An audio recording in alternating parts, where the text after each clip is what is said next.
This is Hannibal here with my Wrestlemania Night 1 daily news update. Apparently, to get in right now on the secondary market, if you want to go, it's $1,800 for tomorrow night. A little less for tonight.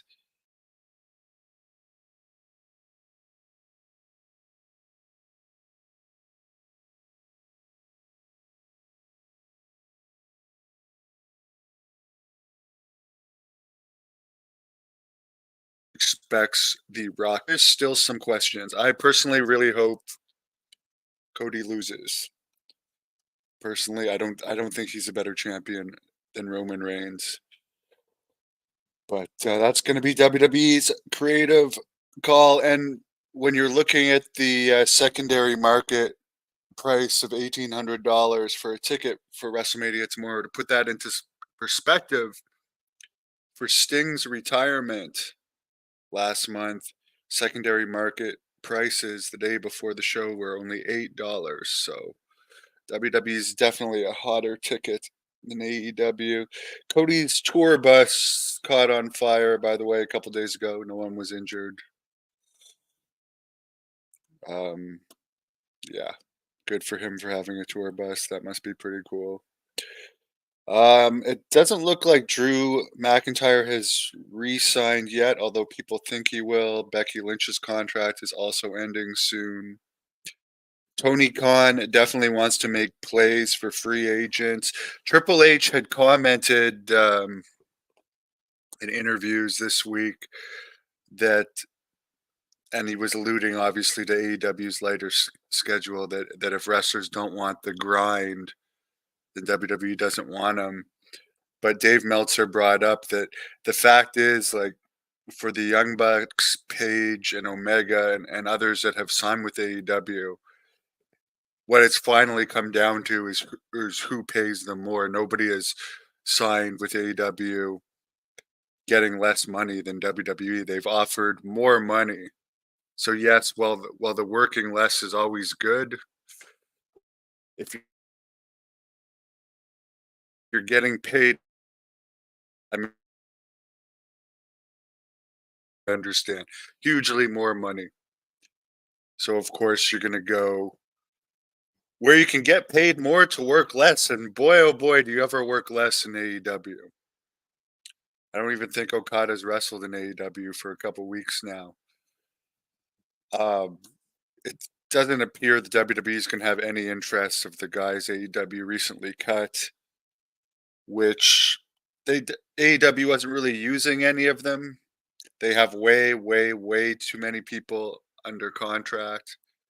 The only weird thing about AEW cutting those guys, even though a guy like Parker Boudreaux hasn't even wrestled for AEW for over a year, and supposedly he was making around 180,000 a year, which to get that in American money, my God, I would adore getting that kind of money for doing nothing. I mean, imagine what projects I could do on the side with that kind of money. But anyways, the thing that's notable about that is before Tony Khan had said he wasn't going to cut anyone and he was going to let all the contracts ride out. So a lot of people think he did that in response to saying that AEW was not a real business when CM Punk said that. So anything is possible. Supposedly, Tony Khan has already said he's hiring one of those nobodies who got fired back. AJ Styles, who, by the way, I once pinned 2 times in one night back when he was New Japan champion, just before he went to WWE. He's getting close to the end of his in-ring career. Apparently, all of the big events and shows with WWE are going to air on Netflix once they jump over to there in all markets outside the US, including Canada. Still be on Peacock in the US. The Rock has said that he's not going to publicly back Biden again. He had been very negative against Trump in the last election. Obviously, there's a lot of WWE people and Endeavor people that support Trump. But also, I mean, It's better for a guy like him to stay away from politics. Logan Paul has is his Prime energy drink, which I tried a few weeks ago, is now sponsoring Cody Rhodes. Apparently, by the way, speaking of CM Punk, who I mentioned earlier, I believe, or in AEW, one of the reasons Jack Perry probably is not saying anything in response to the Punk interview is AEW is paying him but not using him right now. But if they ever let him out of his contract, the place he would go would likely be to WWE. So why would he create more heat with him and CM Punk, where the best place to use him would probably be in WWE because New Japan doesn't pay as much as WWE. I mean, the exposure from New Japan compared to WWE is incomparable. But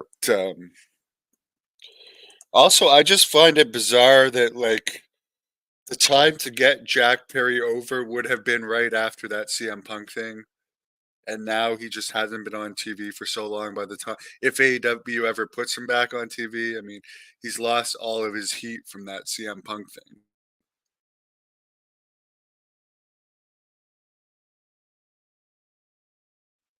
Seems like a waste to me.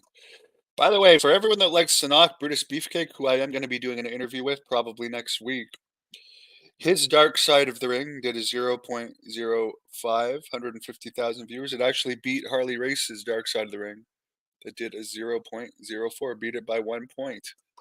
So again, people like to knock Brutus Beefcake. The fact is, his Starrcade match against Hogan was a sellout in the Nashville Municipal Auditorium. The Ric Flair, Ricky Steamboat stuff was not a sellout. Believe it or not, it was not. So, I mean, Brutus definitely could draw. He's underrated.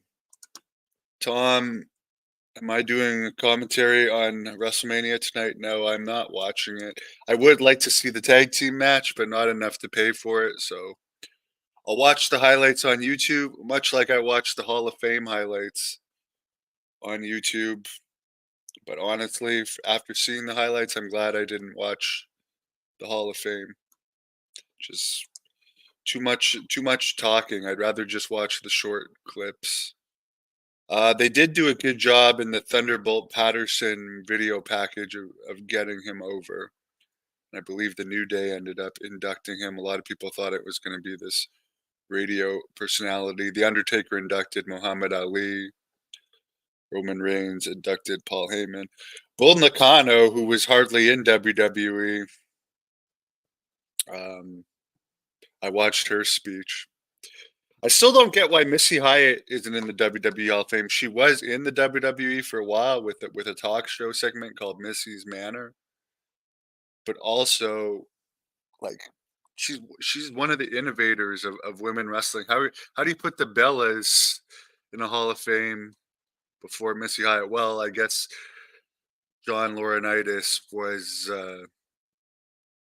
their stepdad, I guess you could say, and he had a lot of control up until all this crap came out about John Laurinaitis, so to speak. Anyways, I'll check in again if there's more news, but I'm heading off to the gym right now. Hope everyone enjoys WrestleMania that watches it tonight. I'll see if John will do a review of it after the show because I know he's watching it on TV tonight and he's going to be there live tomorrow.